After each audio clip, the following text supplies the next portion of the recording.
그러므로 너희는 내가 오늘 너에게 명하는 모든 명령을 지키라. 그리하면 너희가 강성할 것이요 너희가 건너가 차지할 땅에 들어가서 그것을 차지할 것이며,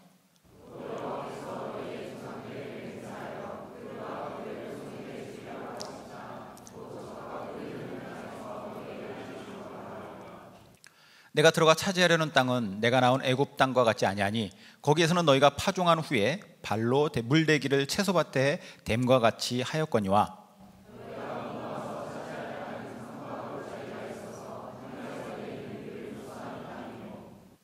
내 하나님 여호와께서 돌보아 주시는 땅이라. 연초부터 연말까지 내 하나님 여호와의 눈이 항상 그 위에 있느니라.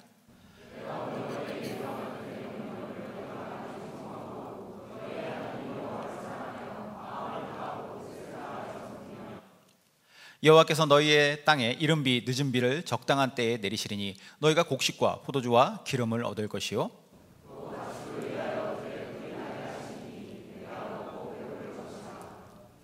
너희는 스스로 삼가라. 두렵건대 마음에 미혹하여 돌이켜 다른 신들을 섬기며 그것에게 절함으로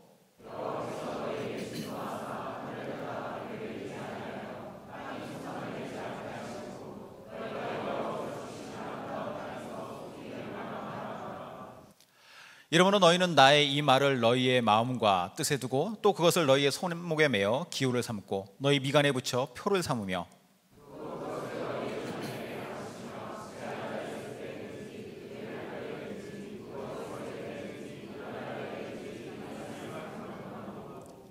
또 내 집 문설주와 바깥문에 기록하라.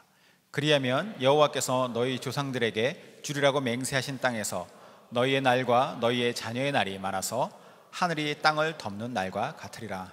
아멘. 제가 요즘에 방송을 보니까 어떤 주제들을 선정해가지고 그 주제와 관련 있는 사건 혹은 인물들의 순위를 매기는 그런 프로가 있더라고요. 차트를 날리는 남자. 그걸 보면서 문득 이런 생각이 들었어요. 성경에 기록된 역사에서 가장 중요한 사건들을 꼽아보면 어떤 것들이 있을까? 여러분들 생각하시기에 어떤 것들이 성경에서 가장 큰 비중을 차지하는 그런 사건일까요? 하나님의 천지창조, 대단한 사건이죠. 어마어마한 사건이에요. 아무것도 없던 상태에서 우주라고 하는 공간이 탄생하고 시간과 물질과 생명이 거기에 들어간 것입니다. 엄청난 사건이죠. 그리고 또 어떤 게 있을까요? 좀 안 좋은 사건이긴 하지만 아담과 하와가 하나님의 절대적인 명령을 어기고 선악과를 먹었던 사건입니다. 그것으로 말미암아 온 세상의 인류는 죄 가운데 죄악에 물들게 되었죠. 온 우주의 창조주의자 주인이신 하나님을 배반한 결과 온 인류는 고통과 죽음과 지옥이라고 하는 이 형벌이라고 하는 그것을 당할 처지에 놓이게 한 사건이 바로 이 타락이라고 하는 사건이었습니다. 하지만 하나님은 죄악 가운데서 타락한 그 인간들을 그냥 포기하거나 버리시지 않으시죠. 형벌을 당할 때부터 이미 구원하시기로 하나님은 작정하시고 하나님의 구원 방법으로 하나님은 독생자이신 예수 그리스도를 보내십니다. 결국 예수님은 인류의 모든 죄를 대신 지시고 십자가에 달려 돌아가셨고, 이것도 어마어마한 사건입니다. 창조주가 피조물의 죄악에 대한 피조물의 책임을 지기 위해서 스스로가 피조물의 모습이 되고 피조물 자체가 되어서 그리고 그 피조물들의 손에 의해서 죽는다. 엄청난 사건이죠. 이후 예수님은 어떻게 하셨나요? 예수님은 죽으신 지 사흘 만에 부활하십니다. 부활이라고 하는 사건도 일찍이 어느 누구도 세상에 있는 어떤 사람도 경험해보지 못했고 또 그 이후로도 경험할 수 없었던 사건이죠. 이 부활 뿐만 아니라 예수님은 승천하시게 돼요. 하늘로 올라가십니다. 수백 명의 사람들이 보는 눈앞에서 예수님은 하늘로 올라가시는데, 이 부활하고 승천하신 것으로 모든 사건이 마무리되느냐? 아니에요. 그 뒤에 또 어마어마한 사건을 예고하고 가십니다. 그 사건이 무엇이냐? 다시 오시겠다라는 거죠. 재림이라고 하는데, 예수님이 처음 오셨던 것을 초림이라고 그러고, 그리고 예수님이 다시 오실 약속을 하시고 다시 오실 그것을 재림이라고 부릅니다. 예수님께서 다시 오실 그날이 되면 정말 우리가 상상하지도 못했던 일들이 발생할 거예요. 보지는 못했지만 이 세상은 완전히 최후의 심판을 받게 됩니다. 사탄과 그 악한 세력들은 모두 지옥으로 떨어질 것이며 더 이상 억울함이나 눈물이나 아픔이나 애통이 없는 새하늘과 새 땅의 그런 영원한 천국에 우리는 모두 다 하나님과 함께 할 것입니다. 영원한 삶을 이루게 될 것이죠. 이런 예수님이 다시 오시는 사건을 기대하십니까? 별로 기대 많이 요즘에 잘 안 하는 것 같아. 예수님 좀 안 왔으면 좋겠다라고 생각하죠. 자, 이러한 창조, 그리고 타락, 그리고 구속, 또 재림, 이 모든 이런 성경의 사건들은 엄청난 스케일이에요. 그렇죠? 인간의 머리로서는 상상할 수도 없는 것이고 어느 누구도 흉내낼 수도 없는 그런 사건들이죠. 자, 그러면 이제 여기에서 스케일을 좀 작게 해서 보겠습니다.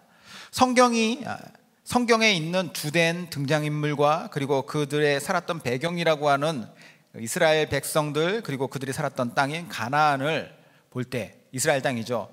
이 역사를 집중해서 볼 때 어떤 사건들이 우리가 이 대단하다라고 할 수 있는 사건들일까요?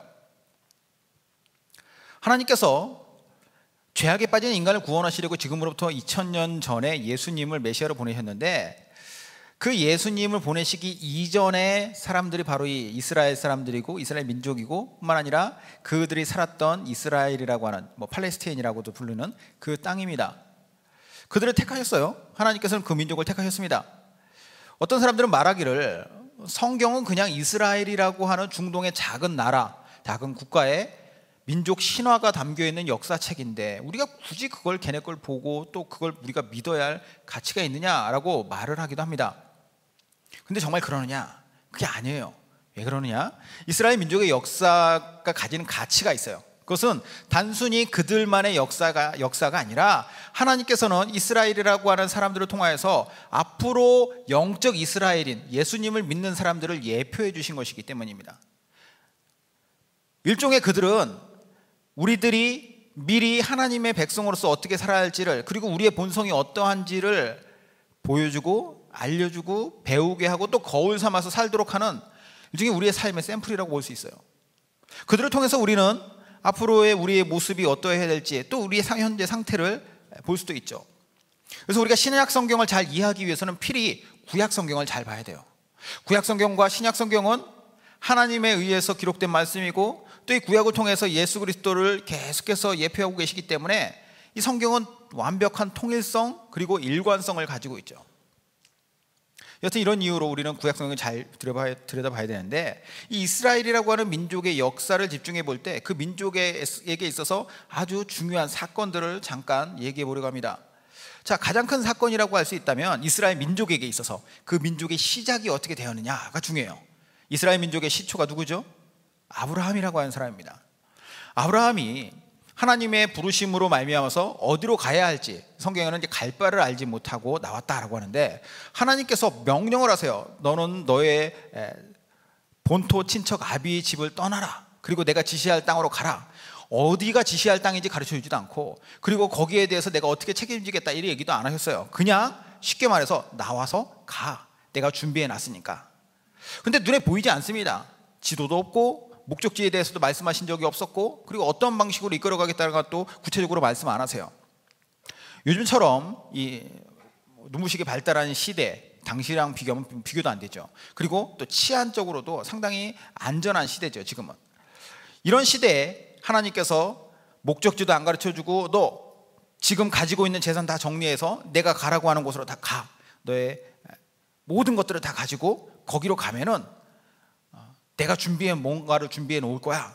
이렇게 말씀하셨을 때 그것에 대해서 얼마나 많은 사람들이 선뜻 내 모든 것들, 직장 정리하고 모든 것들을 다 재산을 정리해서 그걸 들고 갈 수 있겠습니까? 더군다나 당시는 이 당시에는 최소한의 안전지대가 무엇이냐, 친족 중심의 사회였었기 때문에 친척들과 같이 살아야 돼요. 왜냐? 내가 공격을 당할 때 누군가가 도와줄 사람이 옆에 있어야 되니까. 아버지의 집이라고 한다면 가장 내가 안정을 누릴 수 있는 가장 마지노선입니다. 이것을 떠나면 안 돼요.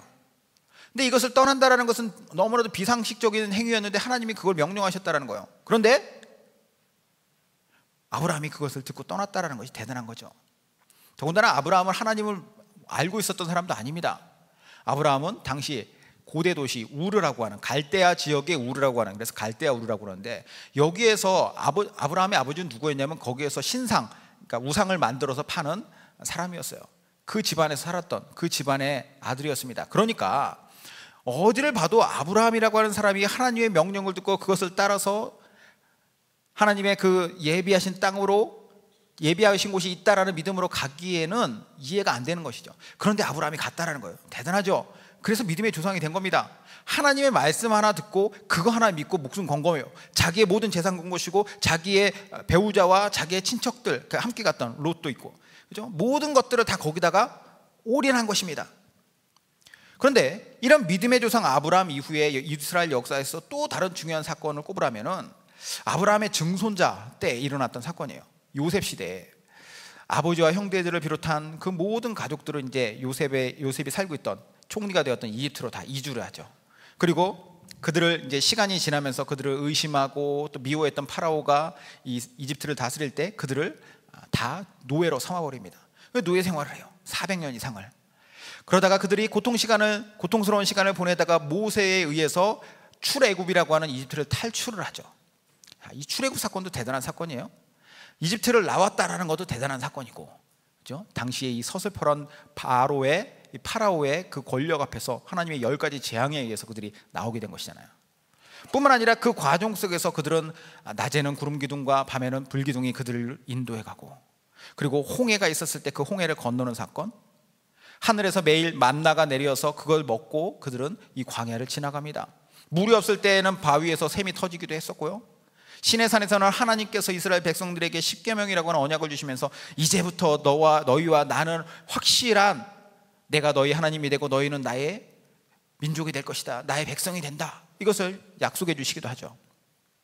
그런데 이러한 엄청난 특권과 약속을 받고 이런 사건을 경험했던 그들이 가데스바네아라고 하는 곳에 가서 큰 실수를 저지릅니다. 하나님께서 뭐라고 말씀하셨냐면, 약속의 땅으로 너희를 이제 가게 하기 위하여서, 즉 구원하기 위해서 내가 출애굽, 그러니까 애굽 자체라고 하는 것은 죄라고 볼 수 있어요. 죽음이라고 볼 수 있죠. 그들을 거기서 건져내서 이제는 새로운 땅, 하나님의 구원의 땅인 가나안으로 가게 하시겠다라고 하셨는데, 이스라엘 백성들은 어떻게 했냐면 그 가나안에 들어가기 전에 마지막으로 가데스바네아에서 정탐꾼을 보내고 그들이 이제 그 가나안 땅에 대한 소식을 전해주잖아요. 그 이야기를 듣고 이스라엘 백성들이 뭐를 하냐면, 나온 것까지는 좋고 이제까지 온 것까지는 그렇다 치고, 그런데 여기에 들어가야 되는데 들어가서 우리가 해야 할 일에 대한, 그곳에서 하나님이 그곳 사람들과 싸워서 그곳을 차지하라고 말씀하셨는데, 이건 뭐냐면 이길 수 있다라는 보장이거든요. 그런데 그들의 객관적인 시각에서 봤을 때는 이길 수 있다라고 하는 보장이 없는 거예요. 그래서 어떻게 하느냐, 그들은 원망을 하기 시작합니다. 내가 거기에서 나온다고도 안 하는데 왜 굳이 끄집어내서, 내가 내 죄 용서해 달라고 했어요? 내가 나를 구원해 달라고 했어요? 그런데 거기서 왜 끄집어내가지고 지금 나로 하여금 여기에서 개죽음 당하는 것보다 거기서 조금 고생하면서 사는 게 나은데, 이렇게 얘기하기 시작했다라는 것이죠. 결국 그 일로 말미암아서 그들은 40년간 광야 생활을 하게 됩니다. 그렇게 광야 생활을 하고 난 다음에 이어지는 사건이 바로 오늘 본문의 배경이 돼요. 그것이 무엇이냐면, 40년의 실패를 다 이제 지나고 나서 그들이 이제는 하나님께서 약속하신 그 땅, 아브라함을 부르셔가지고 살게 하셨던 그 땅, 다시 이집트에서 출애굽을 한 다음에 다시 돌아가야 할 그 땅, 그곳으로 들어가야 하는데, 그곳으로 들어갈 때 마지막으로 관문이 있습니다. 이게 뭐냐면 요단강이에요. 요단강 건넜다 그러면 이제 우리는 뭐 이렇게 속된 말로 이제 죽었다 이렇게 얘기하는데, 여기서 요단강을 건너는 것은 하나님의 약속의 성취의 완성을 보는 겁니다. 그 땅을 밟는 것이니까. 그 땅으로 들어가야 되는데, 이제 이 백성들이 요단강을 건너야 될 때 이들을 여기까지 이끌어 왔었던 40년간 그 말도 안 듣는 개들을 데리고 오면서 개고생을 했던 이 모세가 이스라엘 백성들을 모아놓고 이야기를 합니다. 잘 들어라, 너희들 이제 그 땅에 들어가면 거기서 이렇게 살아야 돼. 왜 이 얘기를 하냐면, 모세는 하나님의 또 징계를 한번 받거든요. 그래서 무리바에서 반석을 하나님께서 명령하신 대로 안 쳤기 때문에. 그래서 결국 모세는 요단강을 못 건너고 거기서 죽어요. 최종 관문을 통과 못한 것이죠. 어쨌든 그랬기 때문에 모세는 마지막으로 이 백성들이 어떻게 살아야 할지에 대해서 간절한 마음으로 하나님의 명령을 그들에게 전달하는 거예요. 이렇게 살아야 된다. 하나님의 이 약속의 땅에 들어가면은 너희들이 이렇게 살아야 된다. 이것을 계속해서 이야기하고 있는 그 성경이 바로 신명기입니다. 신명기. 그래서 신명기는 모세의 설교이기도 하지만 엄밀히 따져서 하나님께서 이 백성들에게 주시는 말씀이에요. 이 신명기라는 게 뭐예요? 하나님의 명령, 하나님의 율법들이라고 하는 뜻이에요. 여기에서 하나님의 백성으로서의 지켜야 할 일이라는 것이죠. 그런데 이 신명기에서 기록된 이 율법들은 여기에 이 가나안 땅에서 살아갈 백성들에게 있어서 가장 중요한 원칙이 되는데, 그 원칙을 우리가 알아보기 전에 하나님의 백성 이스라엘을 위해서 하나님께서 주시기로 약속했던 그 가나안 땅이 무엇인가? 이것이 오늘날을 무엇을 의미하는가를 우리가 한번 짚고 가야 됩니다. 이게 뭐냐면 하나님께서 예비해 주신 땅은 약속의 땅입니다. 아브라함한테 가라. 이스라엘 백성들은 이제 출애굽에서 와서 들어가라. 약속의 땅이에요. 축복의 땅이고 또 뭐라고 표현하냐면 젖과 꿀이 흐르는 땅이라고 표현을 했습니다. 그러니까 그 땅은 하나님께서 하신 말씀만 들으면 정말 대단한 땅이죠. 이거는 뭐 정말 어디라고 할 수 있을까요? 제일 좋은 땅. 어쨌든 제일 좋은 땅. 예. 엄청난 땅이랄 거라고 생각할 수 있는데 이걸 오늘날 우리에게 적용을 해본다면 가나안 땅 그곳에서의 삶이란 건 무엇이냐? 우리가 예수님을 믿는 믿음으로 우리가 살아가는 각자의 삶의 자리가 바로 오늘날에는 영적인 가나안 땅이 돼요. 무슨 뜻인지 이해가 잘 안 되죠. 왜 약속과 축복이 있고 젖과 꿀이 흐르는 땅이 오늘날 내가 살고 있는 삶의 자리인가? 내가 살아가는 삶의 자리는 축복도 별로 없는 것 같고 젖과 꿀이 흐르기는커녕 뭐 흙탕물만 흐르는 것 같은데 과연 내 삶의 자리가 어떻게 해서 영적인 가나안 땅이 될 수 있었던가? 이제 그것은 오늘 말씀을 통해서 우리가 보면서 파악할 수 있을 것 같아요. 자, 그건 이따가 나오고. 자, 여튼 이제 곧 이스라엘 백성들은 요단강을 건너게 됩니다. 그리고 위대한 하나님의 약속의 땅인 젖과 꿀이 흐르는 그 가나안 땅에 들어가게 되죠. 모세가 아닌 그의 후계자 여호수아가 그들을 이제 데리고 들어갈 것이에요. 그리고 거기서 살 때 그들은 어떻게 살아야 할 것인가? 그들의 삶이라는 것은요, 하나님께서 약속하셨기 때문에 그냥 이제 쫄래쫄래 들어가가지고 거기서 살면 된다, 이게 아니에요. 하나님께서 약속하셨고 준비해 놓으신 땅이지만 거기에서는 앞으로 그곳에서 살아가야 할 방식이 있고, 그리고 거기에서는 그들도 거기에서 역시 거기에 맞는 노력을 해야 돼요. 거기에 삶에서의 바른 생활이 필요하다는 것이죠. 그 원칙들이 있어요. 그게 무엇이냐? 바른 생활을 위한, 가나안 땅에서의 바른 생활을 위한 원칙들 세 가지가 있는데, 첫 번째는 전제입니다. 이런 전제를 깔아야 돼요. 이게 뭐냐? 하나님께서 함께 하시며 돌보시는 삶, 그곳은 하나님께서 함께 하시며 돌보시는 땅이라는 것을 먼저 그 전제 밑바탕에 깔아야 된다는 것이죠. 8절에서 12절까지 내용입니다. 같이 한번 읽죠. 시작. 그러므로 너희는 내가 오늘 너희에게 명하는 모든 명령을 지키라. 그리하면 너희가 강성할 것이요 너희가 건너가 차지해야 할 땅에 들어가서 그것을 차지할 것이며, 또 여호와께서 너희의 조상들에게 맹세하여 그들과 그들의 후손에게 주시라고 말하신 땅, 곧 젖과 꿀이 흐르는 땅에서 너희의 날이 장구하리라. 내가 들어가 차지하려 하는 땅은 내가 나온 애굽 땅과 같지 아니하니 거기에서는 너희가 파종한 후에 발로 물 대기를 채소밭에 댐과 같이 하였거니와, 너희가 건너가서 차지할 땅은 산과 골짜기가 있어서 하늘에서 내리는 비를 흡수하는 땅이요 내 하나님 여호와께서 돌보아주는 땅이라. 연초부터 연말까지 내 하나님 여호와의 눈이 항상 그 위에 있느니라.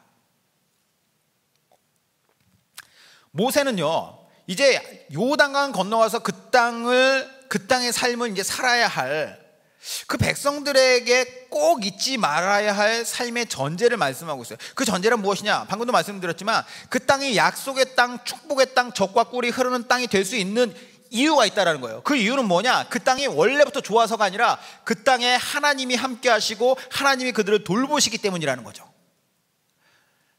아까 위에서도 잠깐 언급했지만 이스라엘 백성들이 들어가서 살아야 할 가나안 땅은 우리로 치면 우리가 예수님을 믿고 난 이후에 살아가야 할 삶의 자리라고 할 수 있어요. 그런데 약속의 땅에 들어갔다는 것은 매우 놀라운 하나님의 약속의 성취이고 구원의 역사를 이루신 것이지만 객관적으로 봤을 때는 그 땅이 결코 녹록한 땅이 아니라는 거예요. 왜냐? 그 땅의 조건은 자연적으로 결코 젖과 꿀이 흐르는 땅이 아니기 때문이에요. 가나안 땅은 기본적으로 평지보다 산악 지역이 많습니다. 그래서 평평한 어떤 농사를 짓기, 그 당시에 농경사회니까 그것보다도 훨씬 더 힘든 곳이, 농사 짓기 힘든 조건이에요. 생활용지로 활용할 만한 땅도 적고, 게다가 동쪽 경계에는 북쪽의 갈릴리 호수에서부터 흘러서 이 사해까지 흘러가는 요단강이 흐르고는 있지만 이게 오늘날 우리가 생각하는, 우리가 보는 한강하고는 다른 개념입니다. 똑같은 강이지만 강폭도 넓지도 않고 뭐 강 규모가 크지 않은데 그 규모를 떠나서 이게 어디에서 흐르느냐가 중요해요. 요단강이 어디에 흐르고 있었냐면, 그림을 한번 볼게요. 어디에 흐르고 있었느냐? 자, 저 위에 갈릴리 보이죠? 그리고 거기 밑에 파란색 줄로 쭉 내려와요. 그게 요단강입니다. 그게 이제 사해, 염해라고 부르는 사해까지 이렇게 흘러가요. 자, 이스라엘 백성들이 주로 사는 지역이 어디냐면 저 산지라고 하는 빨간색으로 표시된, 저기에 예루살렘도 있고 뭐 베델도 있고 여러 도시들, 베들렘도 있고 이런 것들이 있어요. 자, 무슨 말이냐면 이스라엘 사람들이 대체적으로 사는 곳은 저 산지가 있고 그 위쪽으로 이렇게 지중해랑 이렇게 해가지고 그쪽 지역인데, 평야라고 써 있는 지역도 사실 평야긴 평야지만 이 당시에는 사람들이 살기에 너무 어려운 지역이에요. 습지가 많고. 네게브라고 하는 것은 남방, 그쪽은 완전히 광야입니다. 살지 못해요. 자, 이런 지역에서 한번 넘겨주세요. 이걸 단면도로 잘라봤을 때 이렇게 생겼습니다. 사해 쪽을 이제 단면도로 자른 것인데, 저쪽에 끝에 물이 보이죠? 그거는 이제 지중해예요. 거기서부터 이렇게 완만하게 지대가 올라오다가 이제 산지가 있어요. 그 위에 아까도 말했듯이 도시가 있고, 거기에서 조금 급격하게 이제 요단 쪽으로 이제 산이 깎여져 있습니다. 이게 이제 유다 평야라고 부르는데, 평야가 우리가 생각하는 평야가 아니라 그냥 광야인 거예요. 이렇게 생긴 거예요. 이렇게. 근데 이 땅에 들어가서 저 산지, 대부분이 산지인 저곳에 들어가서 살게 될 텐데, 저곳을 뭐라고 얘기하냐면 여기는 축복의 땅이다, 여기는 젖과 꿀이 흐르는 땅이다 말씀하고 있는 것이죠.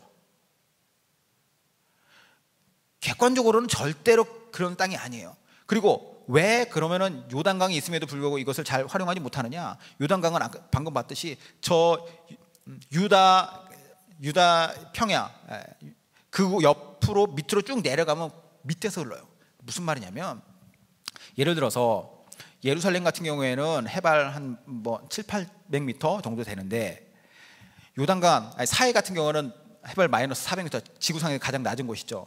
요단강은 위에서부터 밑으로 이렇게 흘러 내려갑니다. 대체적으로 이제 해발 고도가 낮은 지역이 있어요.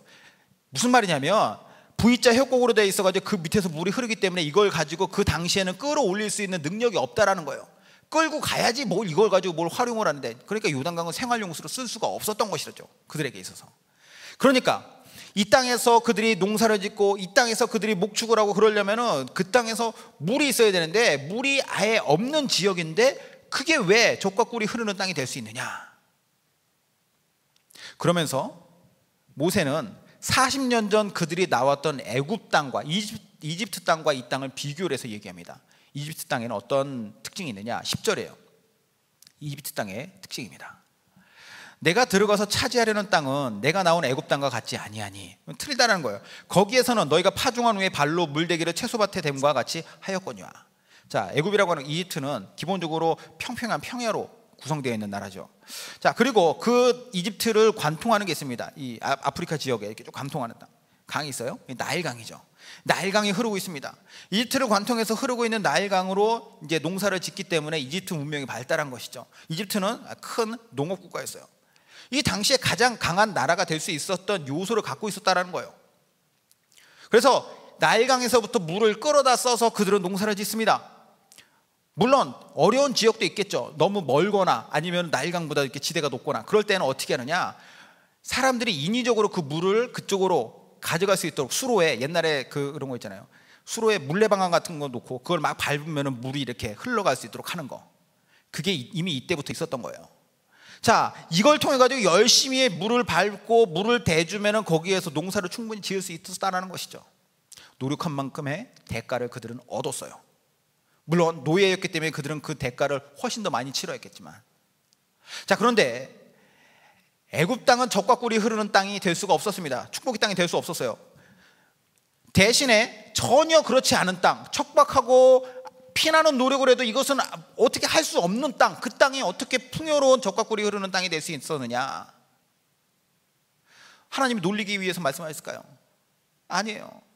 그 땅이 될 수 있었던 원인은 아까도 말씀드렸지만 11, 12절, 너희가 건너가서 차지할 땅은 산과 골짜기가 있어서 하늘에서 내리는 비를 흡수하는 땅이요, 내 하나님 여호와께서 돌봐주시는 땅이라. 연초부터 연말까지 내 하나님 여호와의 눈이 항상 그 위에 있느니라. 그 땅의 특징이 뭡니까? 여호와가 함께한다라는 거예요. 좋은 조건, 노력을 기울이면 기울인 만큼의 어떤 조금씩 소득을 더 얻어가는 그건 아니지만, 대신에 그 땅은 하나님께서 때에 맞는 비를 주시고, 그리고 하나님께서 항상 바라보시는 땅이기 때문에 그 땅이 바로 젖과 꿀이 흐르는 땅이 될 수 있었다라는 거예요. 비만 오는 걸로 끝나는 게 아니에요. 하나님께서 돌봐주시는 땅, 그래서 작물이 자라게 하시는 땅이라는 거죠. 이게 바로 축복의 땅의 중요한 전제 조건입니다. 축복의 땅은 인간이 정할 수 있는 기준이 아니라 하나님의 기준에 의해서 만들어져요. 그분이 함께 하신 나라고 하는, 그분이 도우시겠다라고 하는 전제가 깔려 있을 때 그게 비로소 축복이 되죠. 사실 하나님께서 당신의 약속과 축복의 땅을 애굽으로 정하셨어도 하나님께서 정하셨으면 거기가 축복의 땅이 됩니다. 만약에 이단들이 이야기하는 것처럼 어떤 이단들은 우리나라가 뭐 당군의 후예가 단지파의 후예라고 막 이상한 소리 해야 되고 막 그러는데, 이 우리나라를 만약에 하나님께서 선택하셨다 그러면 이 땅이 하나님의 약속의 땅, 젖과 꿀이 흐르는 땅이 되는 거예요. 어디를 택했느냐가 중요한 게 아닙니다. 누가 택했고 누가 있느냐가 중요한 것이죠. 어디냐 어떤 조건이냐가 아니라는 거예요. 이걸 우리의 삶의 자리로 갖고 와서 한번 생각해 보십시오. 우리의 삶의 자리는 누가 있습니까? 예수님을 믿을 때 예수님이 임재하시고 우리 안에 성령님이 계시잖아요. 그러면 예수님 믿었을 때 우리의 삶은 이미 하나님께서 함께 하시는 가나안 땅이 된 거죠. 그렇다면 그 땅이, 그 삶이 제대로 된 이스라엘 백성의 가나안의 삶이 될 수 있으려면 무엇이 가장 절대적으로 필요하느냐? 그 자리가 비록 척박하고 가능성 없어 보이고 남들은 비웃는 험산 둘령이라고 해도 그곳에 하나님이 계시면 되는 거예요. 여러분들의 그 가나안 땅과 같은 삶의 자리에 하나님께서 함께 계시면, 하나님께서 돌보시면, 하나님께서 도우시면 되는 거죠. 그렇게 우리의 삶이 하나님의 젖과 꿀이 흐르는 땅이라고 하는, 삶이라고 하는 축복의 삶의 가능성은 이미 그렇게 열리는 거예요. 그런데 그 가능성은 생각 안 하고 맨날 환경만 탓하죠. 왜 척박합니까? 왜 물이 없습니까? 왜 안 자랍니까? 이스라엘 백성들이 항상 했던 얘기가 그거잖아요. 우리가 이스라엘 백성들을 보고 배우자고 했잖아요. 하나님께서 분명히 허락하셨고 하나님께서 가라고 하셨고 그 과정 가운데 있고 뭐 만나와 메추려기 뭐 불기둥, 구름기둥과 불기둥 다 봐놓고도 계속 얘기하죠. 왜 데리고 나왔냐? 왜 여기 있게 하느냐? 왜 예수 믿게 하느냐? 왜 내가 교회 가야 되느냐? 왜 나는 일이 안 풀리냐? 맨날 그러는 거예요. 하나님께서 말씀하세요. 바른 생활에 전제가 먼저 있을 때, 그분의 능력을 의지할 때, 아브라함이 처음부터 보고 갔습니까? 하나님께서 이 모든 것들을 이루실 것이라고 하는 믿음을 가지고 한 걸음 한 걸음 나갔을 때, 나중에 결론적으로 봤을 때, 그리고 그 사람들 히브리서에 보면 11장에도 보면은 믿음의 조상들에 대해 특징에 대해서 이야기하죠. 그들은 보지 못하는 것을 바람으로 갔다. 그리고 결국 그들은 그 결과를 보지도 못했다. 하지만 후손들이 봤다라는 거예요. 이 모든 것은 하나님께서 주시는 축복입니다. 우리의 생각, 우리의 어떤 판단, 이성, 그걸로 재단할 수 없는 거예요. 자, 그리고 이제 두 번째로 가볼게요. 두 번째는 무엇이냐? 목표예요, 목표. 하나님을 사랑하고 섬기는 삶을 살려고 하고 노력하는, 그것이 목표가 되어야 돼요. 이렇게 사는 삶을 향해서 나아가는 것이 그 가나안 땅에서의 바른 생활의 법칙이에요. 13절에서 17절 같이 읽겠습니다. 내가 오늘 너희에게 명령하는 내 명령을 너희가 만일 청종하고 너희의 하나님 여호와를 사랑하여 마음을 다하고 뜻을 다하여 섬기면 여호와께서 너희의 땅에 이른 비 늦은 비를 적당한 때에 내리시리니 너희가 곡식과 포도주와 기름을 얻을 것이요 또 가축을 위하여 들에 풀이 나게 하시리니 내가 먹고 배부를 것이라. 너희는 스스로 삼가라. 두렵건대 마음에 미혹하여 돌이켜 다른 신들을 섬기며 그것에게 절함으로 여호와께서 너희에게 진노하사 하늘을 닫아 비를 내리지 아니하여 땅에 수산을 내지 않게 하심으로 너희가 여호와께서 주신 아름다운 땅에서 속히 멸망할까 하노라. 모세는요, 내 명령을 청종해라. 이게 우선은 내가 명할 테니까 너희들 잘 듣고 이것에 순종해, 이 얘기예요. 그러면 그것을 무엇에 대해서 청종해야 되느냐? 너희의 하나님 여호와를 사랑하고 마음과 뜻을 다해서 그분을 섬겨라 라고 하는 요것에 이 말을 듣고 거기에 순종하라는 거예요. 이처럼 하나님을 사랑하고 섬길 때 주어지는 것이 있다라고 얘기하죠. 그것이 무엇이냐? 하나님의 도우심, 위에서 말했었던 하나님의 도우심이 그것이 더 크게 구체적으로 그 능력을 발휘할 것이라고 얘기해요. 14, 15절 보면은 여호와께서 너희의 땅에 이른 비 늦은 비를 적당한 때에 내리시리니 너희가 곡식과 포도주와 기름을 얻을 것이요 또 가축을 위하여 들에 풀이 나게 하시리니 내가 먹고 배부를 것이라. 이스라엘 지역에서 이른 비는 언제 내리냐면 우리로 치면 지금 어떤 우리의 12달로 치면은 가을, 그러니까 9월에서 10월 이때쯤 내리는 비가 이른 비예요. 거기에서는 이스라엘에서는 그 지중해성 기후잖아요. 우리랑 다릅니다. 기후가 조건이. 그때 그 사람들은 씨를 뿌리는 파종을 해요. 이른 비가 와야지 파종을 합니다. 그리고 농부가 이렇게 파종을 한 다음에 이제 겨울을 지나요.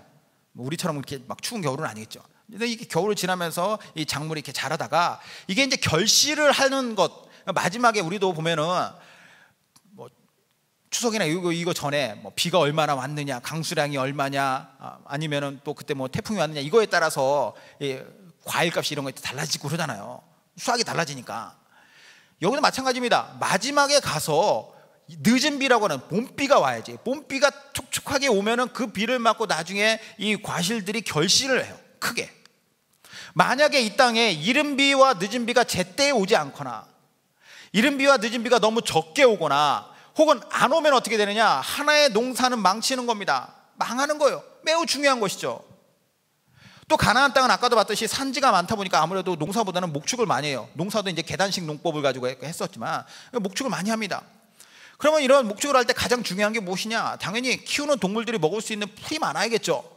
그럼 이 풀을 어떻게 하느냐? 하나님께서 이것을 당신을 사랑하고 섬기는 사람들을 위해서 풀이 많이 나게 하겠다라는 거예요.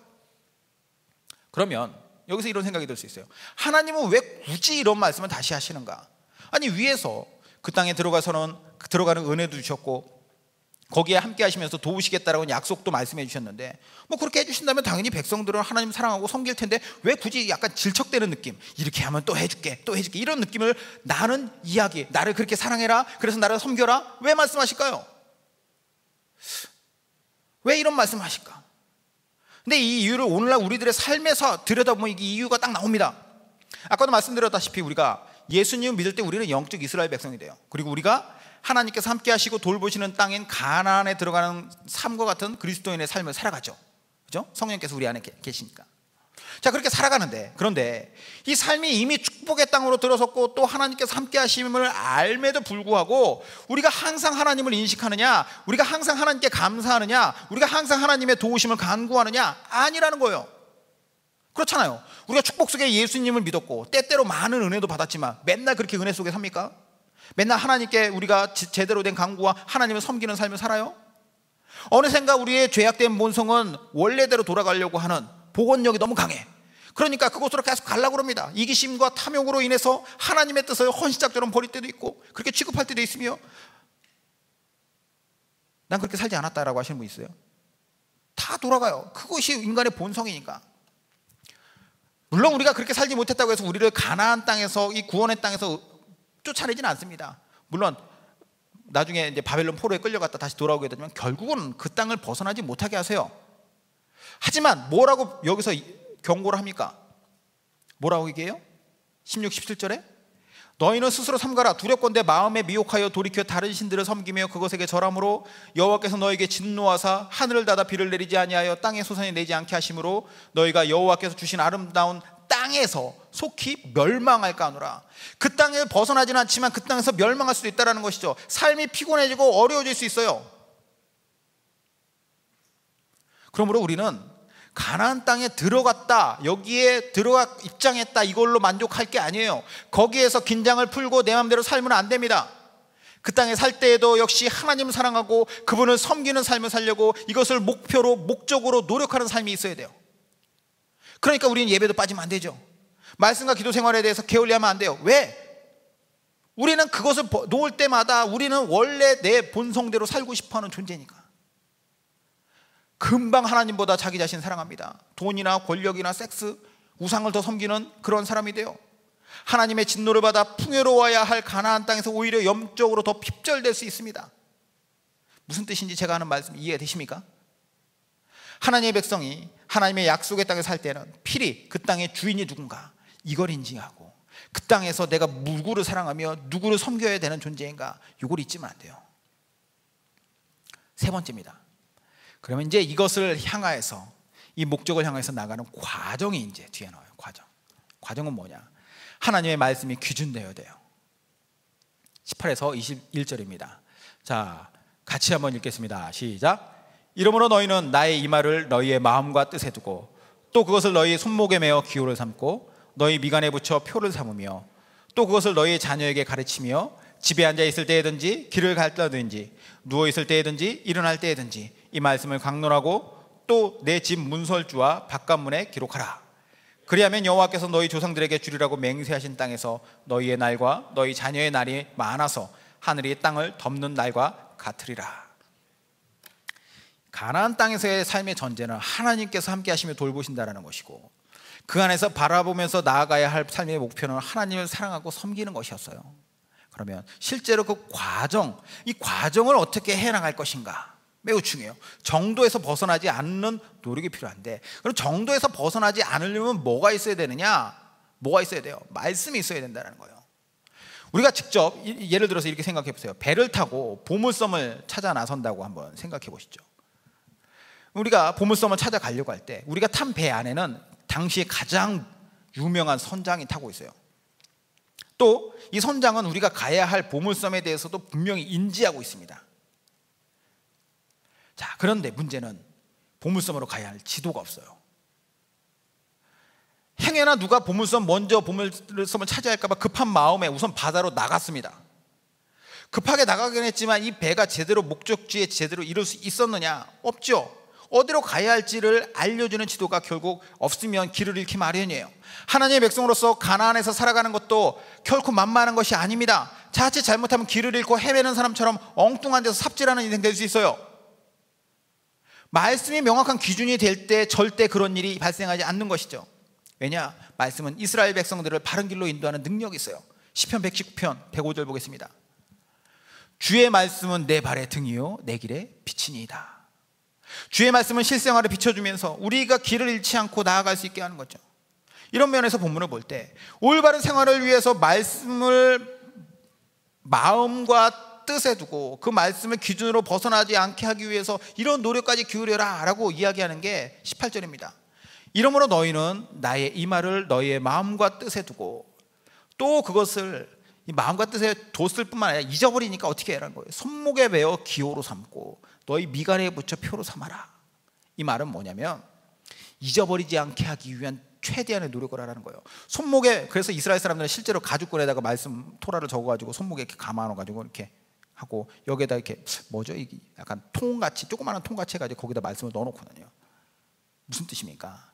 뭔가를 행하려고 할 때 내 손이 나갈 때 말씀, 내 삶의 기준, 나의 행동의 기준이 말씀인가? 뭔가를 생각하고 뭔가 머리를 쓰려고 할 때마다 여기에서 뭔가 이렇게 답답하게 느껴져요. 내가 과연 말씀으로 내 안에 있는 내 생각들이 지배받고 있는가? 생각과 행동이 말씀에 의해서 지배받고자 하는 노력이라는 거죠. 그리고 또 뭐라고 얘기하냐? 이 말씀을 자녀에게도 가르쳐라, 강론하라. 집에 앉아 있을 때나 길을 갈 때나 누워 있을 때나 일어났을 때, 이게 뭐예요? 항상이죠. 집에 앉아 있거나 일어나 있거나 집을 밖으로 나갈 때나 집으로 들어올 때나 누워 있거나 잘 때나 항상 그 말씀을 지키도록 노력해라. 아예 그것도 모자라서 뭐라고 하냐면 집을 나설 때에도 말씀이 보이게 하고 들어올 때에도 말씀이 보이게 하라, 이렇게 명령해요. 그래서 이스라엘 사람들은 집에다가, 집 나가고 들어오고 하는 그 문에다가 말씀을 또 기록해 놓습니다. 여러분, 말씀대로 사는 것이 만만한 게 아니에요. 우리만 봐도 그렇지 않습니까? 길게는 모태신앙부터 시작해서 교회를 수십 년, 수년 다녔습니다.